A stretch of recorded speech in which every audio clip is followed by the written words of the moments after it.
Well, it's Nashville week, and well, it's the last race of the season. We got 2 days of on-track activity left. So what does that mean? Well, it means welcome to the rumor zone, everybody. Got a lot of things to talk about. Obviously, we need to talk a little bit about that Colton Herta Formula 2 rumor.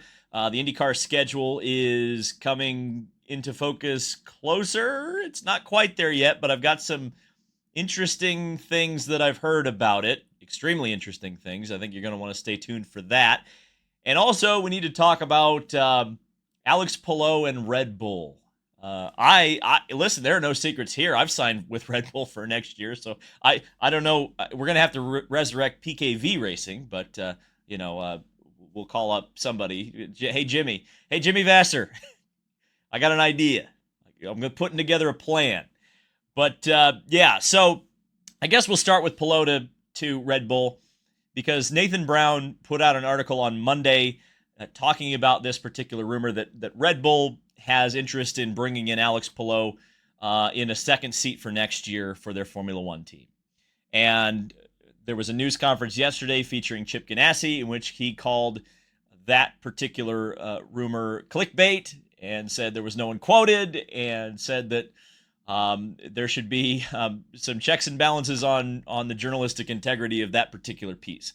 Now, Chip has said nice things about me in the last 2 days, but I'm going to push back a little bit on this one because I know where Nathan. I have a very good idea about where Nathan heard that, and let's just say it wasn't baseless. Now, I think two things can be true because the other thing that Chip said was that the team, Alex's management, and most importantly to Chip, they were not contacted about Red Bull having interest in Alex Palou. Does that mean that Red Bull doesn't have interest in Alex Palou? I think it's plausible that Red Bull could have interest in Alex Palou. And you guys might remember, and I was a bit cheeky about this. I'll be honest, because I heard the same rumor, the same weekend at Portland.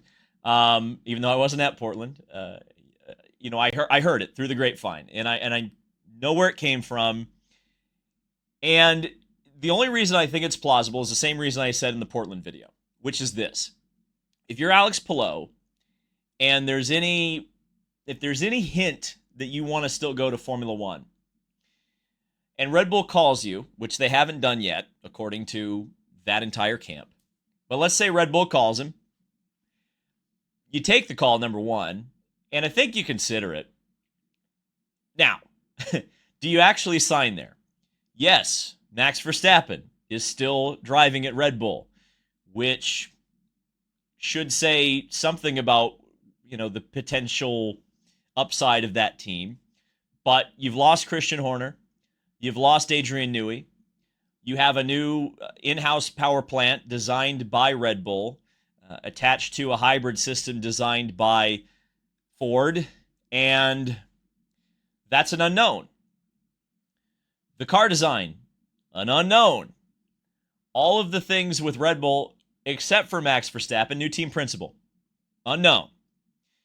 So if you're Alex Palou and your family is getting established here, your daughter is integrating into the U.S. culture, you're building a house in Indianapolis. Do you uproot all of that, chase Formula One, and go take a huge risk, take a huge flyer? This isn't 2021 anymore, right? Like, Red Bull is not the team that they used to be. Max Verstappen's probably the same driver that he used to be, but therein lies the other problem to this. And I'm going to bring this up when I talk about Colton too. Selfishly, as someone who covers the IndyCar series, it's quite nice to be able to say, hey, Alex Palou is one of the best drivers in the world, if not the best driver in the world right now. And we get to see him race every weekend. We get to see him dominate. That's a cool part and an aspect of IndyCar racing. Yeah, I get that some people think it's boring, but we'll look back on this 20 years ago, or 20 years from now, and we'll go, I was there for Alex Palou when he was doing all these cool things, amazing things, and he was the greatest. You hear a lot of people talk about Zanardi, and people talk about, even older people talk about Jim Clark or Mario or AJ, or, even if you go into Formula One circles, they talk about Schumacher or Senna or Prost. And, all these people were dominant, and at the time, people complain. I remember Schumacher specifically. I remember complaining as a kid about Schumacher, going, "Well, why would I watch a Formula One race? The same guy's going to win every race." And yet we deify him. We put him on a pedestal. We say how great he is now and how, oh my God, I was there, and it was so the F2004 Ferrari was the greatest car of all time. At the time, we hated it, right? So I think it's a good thing that Alex Palou is in IndyCar, and I think he would if he went to Formula One, which right now I don't believe that he would. He would risk a tremendous amount of his legacy by taking a flyer on Red Bull. Just a lot of things with that don't line up. And you look at a lot of the drivers who have gone over there from Indy cars, since Jacques Villeneuve in 1995, jumping over to Williams for 96. And remember, he didn't even win the championship in 1996. He came back and won it in 97. But if you look at the drivers who have jumped over there who have been top IndyCar drivers, Zanardi did not have a good time when he made his own personal jump to Williams. That was a disaster and really derailed his IndyCar career. And, if he'd stayed with Ganassi, who knows how many championships and race wins and, potential future Indy 500s that Alex Zanardi would have won with Ganassi had he stayed. Juan Pablo Montoya is probably a closer example to a Jacques Villeneuve than an Alex Zanardi. He did have success driving for BMW Williams in Formula One, but again, he didn't unseat Schumacher. He had a chance. I think if BMW had given him a little bit better car, maybe he would have had a shot at Schumacher, but he didn't. And he ended up doing the NASCAR experiment, coming back to Indy cars and still winning an Indy 500. You look at Cristiano D'Amata going to Toyota. That was a disaster. Again, D'Amata came back to the Indy cars, and then ultimately his career kind of fizzled out after he hit a deer at Road America.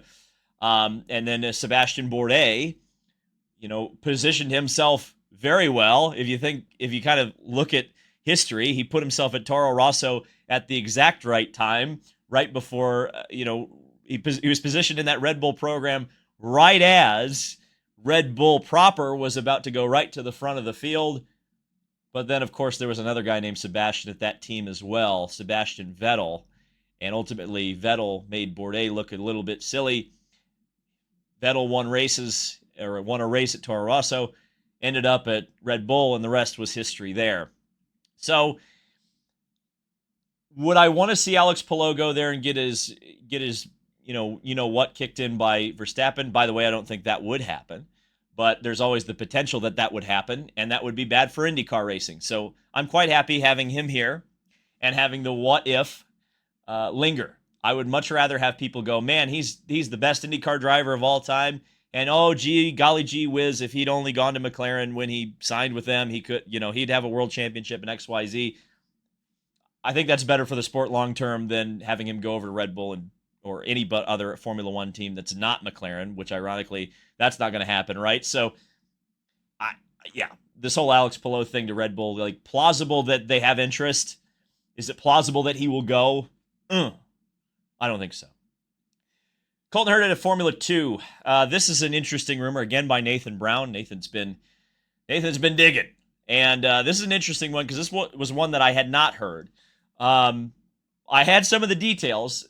One of the things that was going around Laguna Seca was that Will Power would sign with Andretti for next year, which, kind of made me scratch my head. And I said, okay, well, I guess it lines up with something I'd heard a couple of weeks before that, which is maybe Marcus Ericsson would get bought out of his contract. But then Rob Edwards came out and said, we're not doing that. And Marcus has been adamant, correctly so. He's got an extra year on his contract. He's staying in Andretti until they tell him otherwise. And as Rob Edwards said, they're not telling him otherwise. So then, okay, well, how would Will Power go to Andretti? Well, the idea is that, or this idea that's floating around, again, Colton Herta didn't confirm it, but he also didn't super hardcore deny it like he always does when these rumors come out, which is that TWG Motorsports, Dan Taurus, and this whole effort to go to Formula One or to race in Formula One with Cadillac, they would put Colton Herta in a Formula 2 car, and he would have to essentially finish top 8 in the championship and do a couple of test days or a couple of FP1s with Cadillac throughout the year. And if he was able to manage to do both of those things, he would have a super license and then be able to go to Formula One. Now, currently, Cadillac F1 has Valtteri Bottas and Sergio Perez signed. They signed yesterday. Apparently, those are both multi-year deals. But of course, they would be multi-year deals because you don't know if Colton would have a super license or not.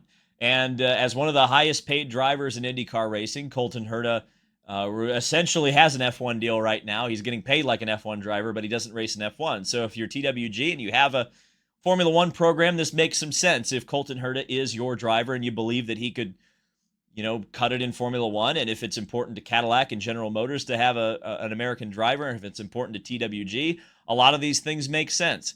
Again, I'll say what I said about Alex Palou.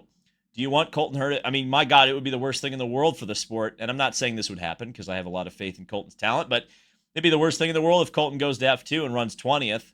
Like, holy smokes, that would be bad for IndyCar. Now, I don't believe that would happen. I think if you look at, Dennis Hauger coming over here from Formula 2, going into Indy next and adapting, I think that would be a similar, there would be a similar adaptation for Colton Herta. I think he'd probably be a front runner.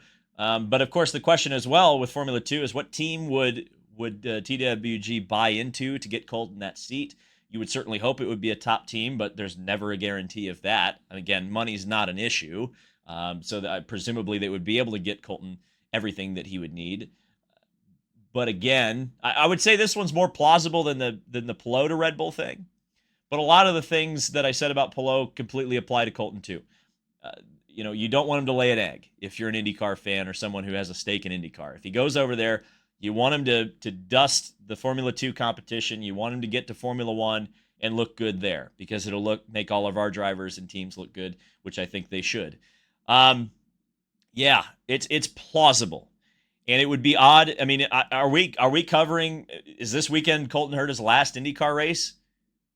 Is that a storyline that we're working with right now? It kind of seems hard to believe, especially after all these times that we've heard that Colton's leaving, and then it's, oh, he's too old to complete the training. It's like, okay.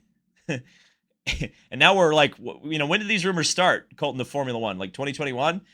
We're like 5 years down the line from that, and we're still talking about it. So, okay, let's do it. And so then, the Will Power sweepstakes become quite interesting. And if it is an Andretti car that he ends up in, look out, street courses. No one else is winning another one for quite a while if Will Power's driving with those dampers. It's going to be a show. There's no doubt in my mind about that. Okay, 2026 schedule.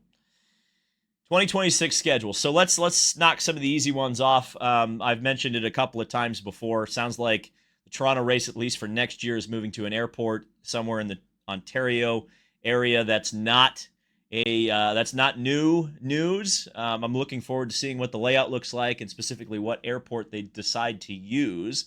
But as some people have been saying to me in the industry, David, you've complained about us not having Cleveland for a while, and you're essentially going to get Cleveland back, so you better get your ass to Toronto. And I said, you know what? Absolutely. I will be back in Toronto. I enjoyed my time in Canada very much this year, and sounds like I'm going to enjoy it even more next year. In terms of Mexico City, sounds like, it sounded like things dipped out a little bit there. We were kind of worried about that race and it happening for next year. It sounds like that is moving in a positive direction. I've even heard things like an announcement is imminent. I'm not exactly ready to say that yet because the last time I said it, we were like at 80% done, and then we were like, maybe it's not happening, and now we're back to like 80%. So, but I'm more confident in Mexico happening than I have been in a little while. And I suppose let's get to the real kind of landmine here towards the end of this thing. And again, put this in scuttlebutt territory. I'm not saying, this is 100% happening, but I've heard it from enough people who are credible in the industry, because I did quite a bit of asking around yesterday, and I didn't get a hell no, you idiot, that's not happening. It was a lot of yeses, and it was a lot of, yep, I've heard that. Yep, I've heard that. Yep, I've heard that. So again, scuttlebutt, rumors, but let's throw it out there. My understanding is that IndyCar is returning to Phoenix next year. And again, the scuttlebutt is that it will be a doubleheader with the NASCAR Cup Series, which is really cool. And let me kind of explain how that would work if it does work. And right now we're speculating. We have gone from rumors to speculation, okay? So from this point forward, this is just David spitballing. But sometimes my spitballs land pretty well. So If this were to happen, I would say this is probably a lot to do with the Fox Sports ownership of the series. I don't think that's too much of a stretch. We'll kind of look at where the date and the timing could fall, because I think that's going to be a clue to how much Fox potentially will have involvement in this happening. But I think if this is true, that date would fall really, really well to start the season, because you would start in St. Petersburg. And by the way, that's a doubleheader with the NASCAR Truck Series. Hint, hint, right? Go to St. Petersburg next week, and it would be a tough week of travel for the teams. There's no doubt about that, but it would be from St. Pete to Phoenix, doubleheader with NASCAR and the Cup Series, and Xfinity, of course, also on that weekend. And then over to Arlington, Texas the next week, and you'd have a triple header to start the season. You would have the Fox connection with the Truck Series, you'd have the Fox connection with the Cup Series, and then you'd have the Dallas Cowboys Fox connection with Arlington. That would start off the season incredibly well, if that's true. You also have an oval. You have an oval connected with NASCAR, and if we look at the dates here and the timing in just a second, we could really, really have an amazing TV rating for that as well. So actually, let's take a look at that, because I've teased it out too much. So, 2026 NASCAR Cup Series schedule. Phoenix on March 8th. Now, if you look at the NASCAR Xfinity schedule, I'll get that up real quick, which actually doesn't make much sense from a TV partner perspective. I suppose you could run it on Saturday. I'll explain kind of why that doesn't make sense from a timing perspective here in a second. But the fact that the race would be on the CW, I don't think would line up and be maybe what Fox is looking for as much as NASCAR Cup at Phoenix. So if you look at the NASCAR Truck Series schedule, as I mentioned, you would have March 1st for St. Petersburg for the Indy cars, then potentially March 8th for the Indy cars at Phoenix, and then March 15th for Arlington after that, and then the week after that for most of the industry it would be Sebring. So it would be a pretty busy March for those of us in the racing industry, but I'm not complaining. Trust me, I'm not complaining. After I complained about how not crowded the start of the season was, we're fixing things, it looks like, right now. So from a timing perspective, let's take a quick look at the Xfinity Series. Again, we don't know exactly what the actual TV times of the races are at this time, but looking at last year, starting at 5 p.m. Eastern at Phoenix for Xfinity, that would be pretty tough to squeeze an IndyCar race in. You could certainly do practice and qualifying in the morning and early afternoon at Phoenix under these circumstances, but again, versus with the TV partner being different and some of these other factors, the start time, it wouldn't make quite as much sense to have the IndyCar race on Saturday. But here's kind of where I get a little bit excited, is if you think about this, and again, this is total speculation. This is just me looking at timing and whatnot. Phoenix's NASCAR race last year started at that would be noon or 12:30 Phoenix time. So fairly early in the afternoon for NASCAR Cup Series racing. Obviously that their race would take quite a long time to get over and done with. But, humor me on this one. Imagine the Cup race starts at 3:30. You run it's not 500 miles. I think it's 500 kilometers at Phoenix. You get that thing done. It's on Fox. You got a big early season TV rating because it's the fourth or fifth race of the season. So you still got, 2.5 million people tuning into the NASCAR race. And the whole time through this Fox broadcast, you're saying, and probably integrating IndyCar drivers and IndyCar things into it. And then you lead in from the NASCAR race. And, as that broadcast wraps up, the Indy cars are rolling to the grid, and it's a late evening, early night IndyCar race, 8 p.m. Eastern time, 9 p.m. Eastern time on Big Fox, prime time, Sunday night racing, just after a NASCAR Cup Series race. I'm selling you on it, aren't I? I mean, it would be amazing if this were to happen, which, again, it sounds like it's a doubleheader. I don't know if it's this, but if Fox is involved, and Fox obviously owns a third of IndyCar now, Fox owns the broadcast rights to the NASCAR Cup race at Phoenix, and something that I suggested here on this channel was that Fox make some sort of a made-for-TV race at Phoenix. Well, guess what? This would be made for TV. What a great value it would be for the fans, too, if you had practice and qualifying with IndyCar on Saturday with Xfinity, and then, a true doubleheader with Cup and IndyCar on the same day on an oval, which, my God, when we were talking about these doubleheaders a couple of years ago, we were talking about the Charlotte Roval, and obviously it did actually happen in some ways at the Indianapolis Motor Speedway on the road course. This was kind of the dream, right? So again, if this is true, which right now I believe that it is, be awesome. Be awesome. Awesome, awesome, awesome. So it would work. It would work. It would be a lot of effort and a lot of work for the teams, but it would work if it happens. So, yeah, there you go. The rumor zone. I think that would just, again, on the subject of the schedule, I've mentioned this a couple of times. Again, we don't know exactly what the schedules is going to look like next. And we keep hearing, I keep hearing Iowa come up, and I keep hearing Watkins Glen come up. But at least the ones that I'm fairly certain will happen are the Toronto Airport, Mexico City, and Phoenix. Now, whether Phoenix is the doubleheader with NASCAR, God, I hope so.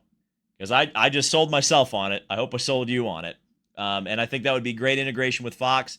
It would solve a lot of the problems early in the season. And the TV rating would be a banger. And also, we know short oval racing is good now for Indy cars. So all these concerns about Phoenix, I think they're a little unfounded. I think they're kind of rooted in the past. But we'll see. Thank you guys so much for watching this. I hope I don't get kicked out of Nashville for saying all these things. But I think we're going to have some good coverage in Nashville, by the way. I think it's going to be a lot of fun. We've already got some things set up, some things planned that you guys are going to enjoy watching. So we'll see you there tomorrow and in the next video.